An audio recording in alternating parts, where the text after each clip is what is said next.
Twongeye kubasuhuza abantu mwese muba mudukurikira ngaha kuri Dizo Rwanda, aho muri hose yaba mu Rwanda cyangwa mu mahanga. Twongeye kubashimira uburyo muba mudukurikiye, gusa tubutsa gukora subscribe kugira ngo mujye mubona amakuru meza, amakuru yizewe kandi agezweho. Uyu munsi rero twabazaniye inkuru ibabaje cyane y'impanuka y'umuhanda yakozwe na korali yitwa Abarinzi bo mu itorero rya ADEPR. Iyi korali rero ibarizwa mu itorero rya ADEPR mu mudugudu wa Kamukenke, paruwasi ya Gisave, yerekezaga mu ivugabutumwa mu murenge wa Kabagari mu karere ka Ruhango, aho yaje guhura n'impanuka iri mu nzira aho yajyaga nyine gukora iryo vugabutumwa aho ngaho. Bikaba ari ibintu bibabaje cyane, byababaje abantu benshi cyane n'abakunzi b'iyi korali.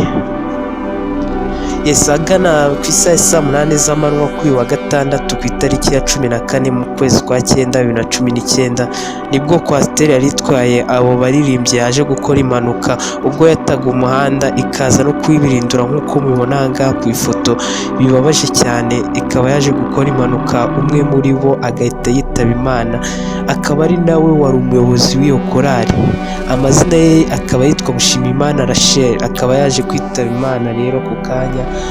Ndetse ku bw'amahirwe nyine n'ibitangaza by'Imana, yari afite umwana w'amezi 2 gusa. Umwana we nta kintu yaje kuba rwose, umwana we ni muzima ndetse ari kwitabwaho. Twavuga ko ari ibitangaza by'Imana byabaye.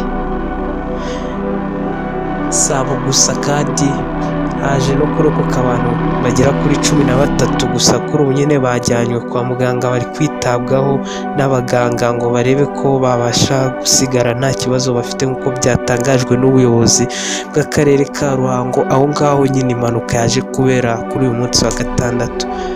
Ubu ngubu nyine gusa ikigaragara, abantu benshi bari bari muri iyo modoka, abarokotse baje kugira ikibazo gikomeye cyane cy'ihungabana, kikaba cyabugarije nyine.